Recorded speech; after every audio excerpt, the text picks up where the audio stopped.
So we are in Tanka Tanka. Here with me is Lamin Barrow. What can you tell us about your experience in medical field? I am a nursing officer, Okay. and I am sitting in for the in charge of the hospital. And today we have some colleagues, some friends, and they're making an interview on Tanka Tanka, our services, and people we render our services to.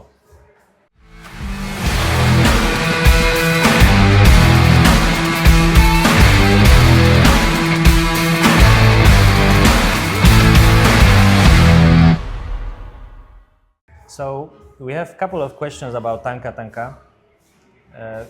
When was Tanka Tanka founded, and what is actually Tanka Tanka for? Okay, Tanka Tanka was founded in the year 2008, but it started functioning on service for the best interests of the patients and for the people of the Gambia and beyond its borders in 2009. And it was the year that the place was opened. The purpose of its function is to make so patients or people with mental health challenges are helped, put to service delivery, and those service deliveries are rendered by people like us and my colleagues as service providers, and then the patients and their families who benefit from this service provision are called service users. Since year 2009 till date, it has been the only psychiatric institution in the Gambia which goes on to the service of everybody who is challenged mentally. Before, it was in Banjul called Kampama, which was an old prison. So this place can be seen as far much better than the old place because this looks like a hospital. It looks like an institution that can cater for people with mental illness, unlike the former place. So since we talk about how it looks, what is this room right now we are sitting? Okay, this room is one of the departments of Tanka Tanka. It's called the occupational therapy room. Okay. Inside here, we do a lot of things here. Yeah, Things because we can see like bicycle, we can see speakers, Yes. games, books, TV. Yeah, this is why we call it the occupational therapy. Inside here, sometimes some of the things you see here are even made by people here, are made by people who are working here. We had an occupational therapist guy who is a carpenter. He made chairs, he made other stuffs, and we also have a lady with the young guy who is just talking to me. And they make tie and dye batik like shirts. Okay, yeah. They're like bed sheet, like pillows and other stuffs like that. We have a date that specifically they select, and then they will make those things alongside patients. So some of the patients will come here and go home with that experience and that technical know-how. When they go outside, they can make good use of those opportunities and benefit from it. So also the bicycles is an exercise zone. You can come here as exercise is part of psychotherapy. So here it's occupational therapy. It's not only basically making things, it's also making some exercise. So sometimes patients will come here, climb on the bikes, do some exercise with the bikes, and then you can hear the music from the background. It's a music set. Also do some music therapy with the patients. We had some indoor games. You can see a Ludo outside there, sometimes some drawings, some architectural works, and some reading. And we also have a machine. We have one or two staffs who can show like clothes, and we had sometimes we have patients who come here, and the patients, they are tailor, they know how to sew clothes and then cut some nice designs, and we allow them do it in guidance of the people around here. So in this room, so many things happens here. All right. Wow. Yeah. Yeah, we can see that the patients are coming willingly. Yeah. They spend time here. So you mentioned that Tanka Tanka started 2008. No, yeah, 2008 started was the operating. initiation, and 2009 people come in. Yeah. Whose initiative it was to start it?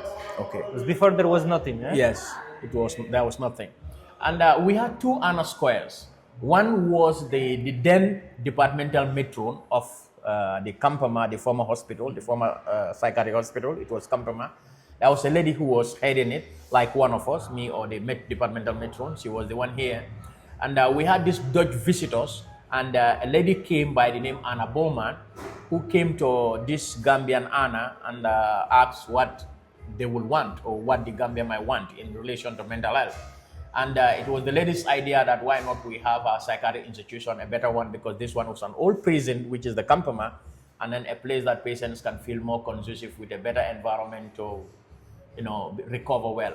And that's where the idea begins, according to the history.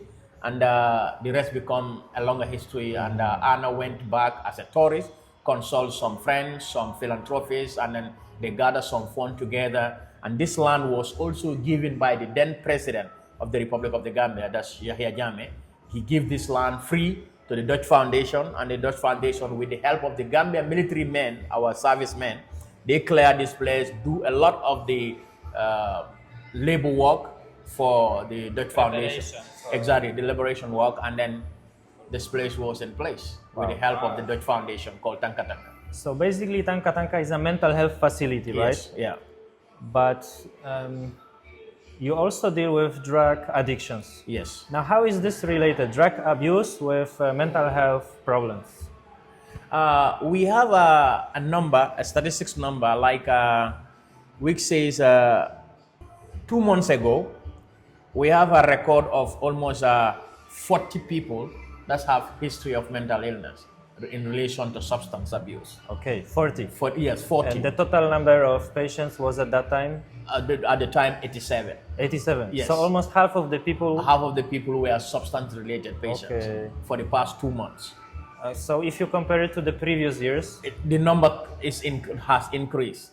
But this is because if you are following on the internet in West Africa, especially the Gambia and Sierra Leone, there is a new drug that have came into play to the mismanagement of youths mentally and their relation to their social activities. And this substance, how they call this? They call this KUSH, but in the medical terms we can call it synthetic cannabis, because it is cannabis that has been processed with whatsoever chemical. Some of them I don't know, because I'm not a substance abuser. And some of these things, you know it by talking to patients themselves, or maybe looking at documentaries in relation to this substance they call KUSH.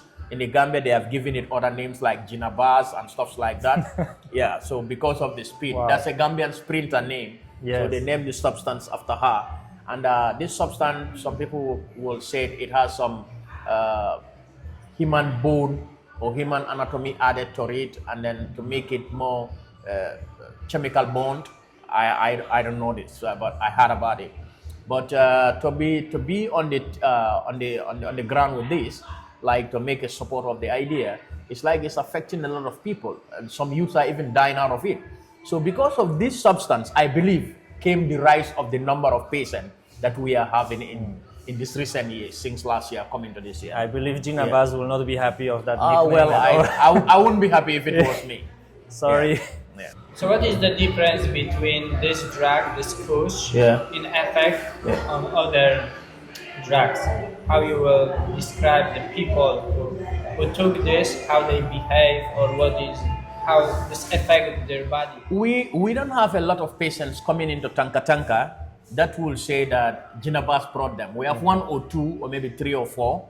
But when patients like this come, they have bodily harmed, that self-harm effects, that they get some weapons, cut themselves, and these are things that they don't know while they are doing it.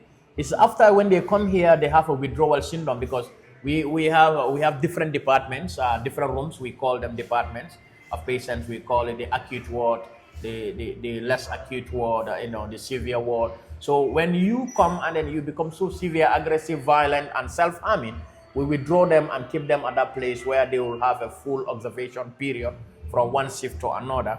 And you can see the changes in them. When they are withdrawing, the drug is going out of them because they are not taking the drug, they are in the hospital setting.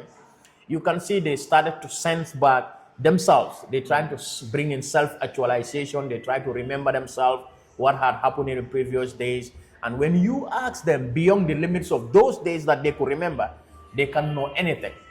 Like they will try to ask, why was this wound on me?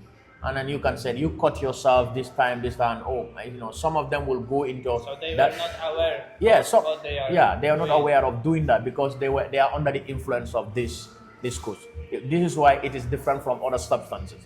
Like somebody into other substances like alcohol, some other drugs like cannabis and stuff like that. They don't do those self harms to themselves. Yeah, they can be breaking down because they are into substance abuse. Their mental illness may come back, they relapse, but those self harms, if it is possible, it's not up to this other grade.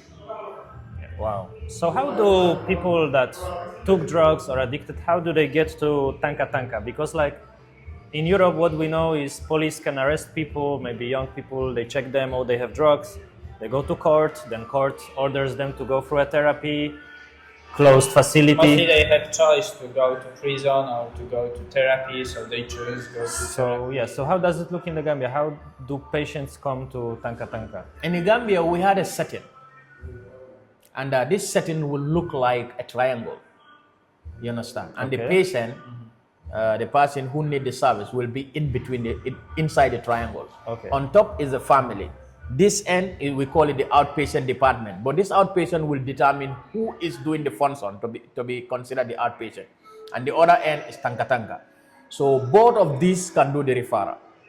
Okay. A patient can be at home and the family see that he's been destructive, he's relapsing, his mental illness is out of control. And then they, with the help of other family members, they can collect him, bring him to Tanka Tanka. So right now we have a doctor, a psychiatrist, a Cuban, in doing review, and he can be brought to him and he will assess him and then give recommendations if he have to stay in Tanka Tanka to continue treatment, or he can be brought on some drugs and then go back home and continue the treatment. That's one. That's from with the family side. But either ways, the doctor have to be involved. You understand? Then the other one can be the police. The family is, some of these patients are very aggressive, like those in substance related, like we mentioned earlier. And when he cannot be controlled by the family members or the community, then the police are involved. They call the police will come in play, and the police will help arrest the guy. Yet still, he cannot be brought to Tanka Tanka just like that, because most of these people, they need to have a review and an assessment plan with the doctor, the psychiatric consultant or the psychiatric doctor at the outpatient department also. There is one in Banjul and there is one in Kanifing General Hospital. So you will take the patient, there are psychiatric clinics there. So always there is a psychiatric doctor with a psychiatric nurse stationed there and other nurses. So you take the patient there, the patient will be reviewed, the patient will be looked at, and if there is need for the patient to come for treatment, then that referral is done. If there is no need, the patient's condition can be managed at home with the consent of the family, then the patient can be prescribed medications and then the treatment continue at home. That's another way of doing it. Yeah. Okay, thank you. So let's talk about this drug addiction now. How does a therapy look like in the facility if somebody is addicted to drugs? Now, what they can expect from being here to get well? Okay, in hospital setting, primarily we use chemotherapy, which is medication.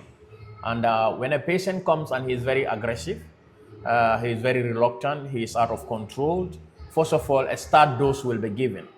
And this start dose will be determined by the psychiatrist or the doctor, the outpatient department, clinician. We said he's very aggressive, you have to give a sedative drug to calm him down. Take him to sleep, and within that period of time, he may calm down, or most of the time they calm down. And when they calm down, then the treatment starts. And that treatment also can be determined by, yet still the doctor, the psychiatrist, or maybe the physician. He can say, okay, this one will need a withdrawal therapy. And then he will be out of all medication. We have one or two of them that will come here, and that's what the doctor will advise. And then within a week or so, he's not going to be under any influence of any substance. And then within that time, yes, exactly, the body of the substance that the person was benefiting or maybe using to maybe distract his own mental health attention. So when that happens, you see, that's one of the therapies that we use on them. The other therapy is some years ago, I initiated one. I will invite families of the patients. And then we do this session here where we do it in the conference hall. We will bring like 3 or 4 families. We put them around and then they have a sharing session with each other. and then you can tell the other family how you are managing your patient, and this one also can tell you, and then you learn from each other, and sometimes some of the conditions because that becomes better than we as service providers in the hospital telling them.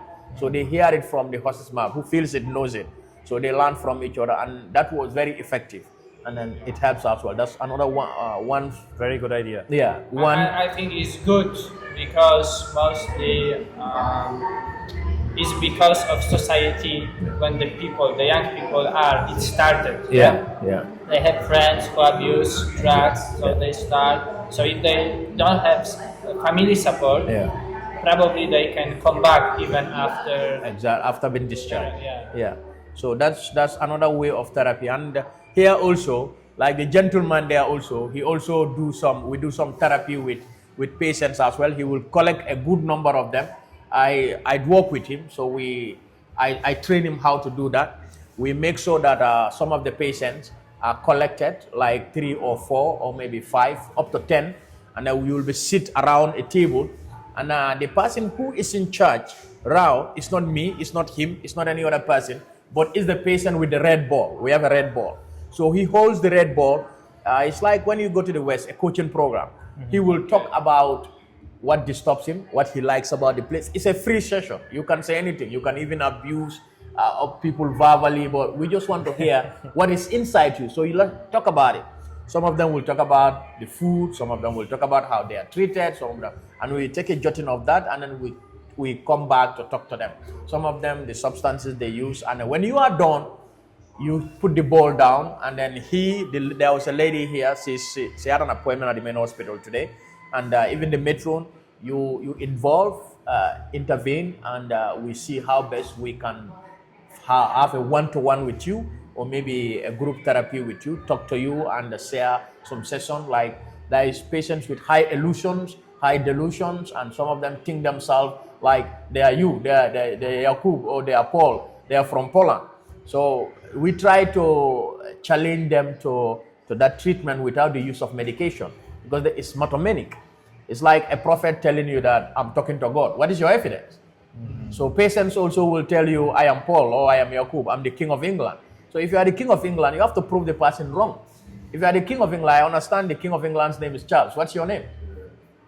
You are Lamin. How are you the King of England? Okay. And the King of England has a crown on his head. You don't have a crown. Why is your crown? So medication don't solve those problems. You have to do that psychotherapy with them to help them out. So a lot of time I do that. Build like a world based on evidence, not of imagination. Not of imagination. So this is why when it's imagination, it's illusion. Yeah, when it is established and they believe it, it becomes delusion. We know that by patients they are different. Yeah. But if you can give us like an average for a patient, so like how long he should be here to get well. To be safe, like to go back home, obviously being on observance. That's a very good question. Yeah. If we are here with the interview, but we have so many functions. Everybody, we have nurses doing other various functions. Right now, there is a Cuban psychiatrist on the ground who is making an assessment. We have every Tuesday and Wednesday, we have a psychiatric team that make assessment. We have another professor, a psychiatric professor, who come with students from the university to also do the same assessment. So these are two different teams. This team, their work is to assess patients and find a ground to see if they are fit to go back to their family or their homes or their places that they come from to go and function again. So that assessment will determine who is to continue treatment at home or who should stay back. So sometimes this can be very challenging for us because some of these patients, they want to go home. So when you tell them, I think you are not fit to go home, some of them can fight back, some of them can be angry, but that's how we determine who can go home and who cannot go home. You understand? So some of them, like you and me may be on the same therapeutic plan, but you may recover before me. So you can go home within 2 weeks, but at least the minimum is 2 weeks. So the maximum can be up to a year or so, depending on your mental state. So they do an MSc for you, a mental state examination. And when you cross the examination to go back home, there you go home. If you don't, you have to stay and continue treatment. So how many patients do come back? You let them go, you told them they are okay, they can start function, and they come back. Can you give us like a percent? I know it's an estimate because we didn't do. Yeah. Yeah, according to our statistics, the return, those who have been cared for and they come back, the number is 13. That is in period within 2 months. Within 2 months. Yes, who are discharged and they came back, 13. Okay. 13 of them have been discharged within that period, and then within 2 months, they come back. So there is, we call the relapse condition. So patients are discharged, but it can be caused by so many pre-existing factors. Maybe sometimes family, sometimes peer, sometimes the society, sometimes even the work environment which surrounds you. Some of them are working for other people, and when they are here, they go back, they lose the job. When they go back again, that traumatizes them, and within a period of time, they relapse and come back. Some people, they are sick, they go back to families, they are not respected anymore because they are seen as mentally challenged person, they are not welcome. Not every family is like that, but most families are like that. So when they see your functions are not okay, they treat you like somebody who is like, they start calling your name, imbeciles, mad person, and stuff like that, and then the person relapses again. But sometimes the society also don't welcome you in. Maybe you are a functional person in the society. You have been discharged, you go home, the function is no more, it's given to someone else, even without the respect of the virtue informing you that you are no more in this position, or you are not deemed qualified for the position. Before you even go, you find somebody else is functioning in that position. So those are all relapse situations that can bring them back. So I think it will be good in the Gambia to build awareness in the society that those people, they are normal, basically. They struggle with problems like sometimes we have flu, and everyone understands this. Yeah. Because or you break your hand, everyone will be, I'm sorry. They will help you. So this is different kind of health problem. And like in Europe now, most of the people, they understand this, that many people struggle with depression, so people try to support them. So the more support you have, the better. Yeah, that is very true. I think the problem with mental health in this region or around here or in the Gambia, or if I would say Africa as a bigger picture, is the stigma of the people themselves who need to support you. And when we are done with the interview, I will show you something. You've had me working, and I'm working on something like that, but I will talk to you about it. That's not part of the interview. Okay. So people who should support you are the ones who are not even seeing mental illness as a condition that needs support. When you have mental health problem, the first stigma that you have is family stigma. The family started to run away from you. They start to call you names. People, even you want to do things with people, do favors for people who are there for you. You are there for them. And when you have this attack, they are no more. They start to alienate themselves from you, withdraw. You also start to withdraw because you don't have that support, that care anymore.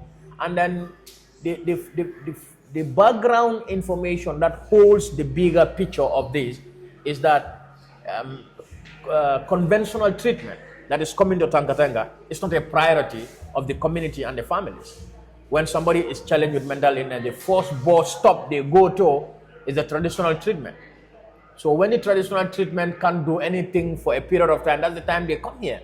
And surprisingly enough, some people will even come here and say, I want you to help me calm him down so that I can take him to a traditional treatment. Some families are not even ashamed to say that. They want you to calm him down. It's like they are refusing to accept that he is mentally challenged. For them, they think there is another factor that is causing these abnormalities in him rather than him being having some neuro abnormalities in him. So they don't see it as a neurological problem. They see it as a social factor or an economic factor that is, playing a part in his life, and then they wanted to go to a traditional healer who can help them get that out. And this is not malaria. You don't treat it with Coartem or with chloroquine to take it out. Some of these conditions are lifelong conditions. You need to be supported all your life, or a periodic moment that will take a lot of time that you will come out of this. So I think you are very right. So a lot of advocacy is needed here to inform the community. Okay. Any other questions from your list? Yeah, I am like maybe we can talk about funds. Like who is paying for the patient who stay here? There is no payment. It's for free. I think kudos to the government. Government, thank you. Everybody who comes here is having free treatment. You're having free food. You're having free medication. But if the medications are not available and then the supply is not yet in place, families are asked to buy a medication. Like anytime you come for admission, they will give you a prescription. The doctor, or at the outpatient department, they will give you a prescription to buy those medications and come along with it. But apart from that, anybody who comes in, the medication available is for free. Nobody's paying it. The place is not paid, the medication is not paid, the food is not paid. So it's under government? Yes, because you other people, the staff. Yes, the staff. You need to have salary. Yeah? Yes, the government is paying. Government is paying that. Okay. The government is paying that. Like I am paid a salary. He is paid a salary. Other people are paid a salary. As long as they are working here, you are paid a salary. Okay. Yes, because the government have to enroll you, and the government have to make sure that you have an employment number, and that in relation to that number, you will have your salary. If you don't have an employment number, that means you are just working for free, because the government need to have a record of you to be able to pay you. So is any possibility, for example, for people from outside to support Tanka Tanka? Yes, we have philanthropists like that. Relate to your first question when you said, how did this place come about? Yes. There is a Dutch foundation from Holland, the Netherlands. They are called Tanka Tanka. That's why this place is named after them, their foundation. They built this place, and still they come into support. And the Turkish also, they are the one who furnished this place. You can see the table and the chairs are new. The Turkish embassy furnished it. And this place was a room, and then this was a room. They also do the demarcation to make it one bigger room. Yeah. And a lot other things like the 2 television sets, the new sewing machine, some of the cupboards. Yeah, people come in and do that support. Yeah. So if somebody would like to support, he can come to Tanka Yes, Tanka of course. directly or one of the foundation. Yeah, you can go through a lot of the time, a lot of people go through the foundation and come and support. Other people will come in and tell us, what do you need? Okay, we have a bakery, we bake bread for patients, and then he will say, how many bags of flour do you have? We said, right now we are having 3. We're expecting our other supply to come in 2 weeks' time. And he said, okay, within the period before the 2 weeks come, I will give you 10 bags. And the person will go to the shop, buy 10 bags, and bring it for us. Okay, so you can give things like what you need. Yes. Like People goods, or maybe some pants. second-hand clothes, some sanitary pads, some cleansing material, soaps in all kind, liquid and hard. Okay, if someone is watching us and would like to support your facility, is any, I don't know, bank account or something that No, one thing should be clear. Tanka Tanka is an established ground as a hospital, but its functions in bureaucracy is a department. You understand? This is why I am not the boss. There is only one boss, and he is the departmental matron. That's his name. That's his position. Departmental matron. That departmental matron's function is to make sure that this place is managed. Whoever works here is under that umbrella. And today I'm sitting in for him. So that one also is answerable to an office in Banjul, the main hospital, Errol Francis Small Teaching Hospital, called the duty room. That duty room also is under another administrative function that makes the bigger umbrella. So we are just a department, not a hospital. So when you want to help us with things like that, you have to consult the main hospital. They have the account number, they have whatsoever, and then you can give the money to those people, and then they because they are in charge of our daily function and our activities. If you just want to help us with small things and stuff like that, that one you can chip in like rice and then flour and firewood and stuff like that, cleansing materials. You can come in and help. But other than that, if you want to bring in something bigger that have to be involving some changes of structural formalities, then you have to consult the main hospital. Yeah. So that's a lot of information today. Thank you. That will be very valuable for the people. Yeah. So lastly, if you could direct a few words to the people that are watching, the Gambians, the families of the sick person, or the young people that may encounter, drugs just like KUSH. What would you like to tell them? Like 2-3 sentences. To wrap things up. Yes, to wrap things up. Okay. Once again, it is a good morning, Gambia, and My message for every Gambian is that make mental health a priority for everyone. You watching, me saying it, and those listening to me. Talk to your brother talks to a brother, let it float like a spider web, that everybody is going to be informed about mental health. Don't stigmatize it, support it. Let us all put our hands together and then uplift this trauma that is placed on people who are very special, because mental health affects people who are functional in our community, and because of mental illness, they are of no benefit. But remember, there are key factors that also can affect people with mental health. Number one of which I will consider, not anybody's number one, but my number one is substances, which is drugs. So youths, elderly, young, old, please be very much mindful about drugs, because these drugs can damage your neurotransmitters. And with damage of those neurotransmitters, what happens? You start to function abnormally. And that abnormal functionality brings you to Tanka Tanka. The last but not the least, my brother, my sister, my father, my mother, my uncle, my family, please, if I saw signs and symptoms of mental illness and behavioral abnormalities, take me to a professional for help, not a traditional healer who give me concoction. Thank you for watching. Thank you. Welcome. Mr. Lamin Barrow, Yes. nursing officer at Tanka Tanka facility. Yes, yes.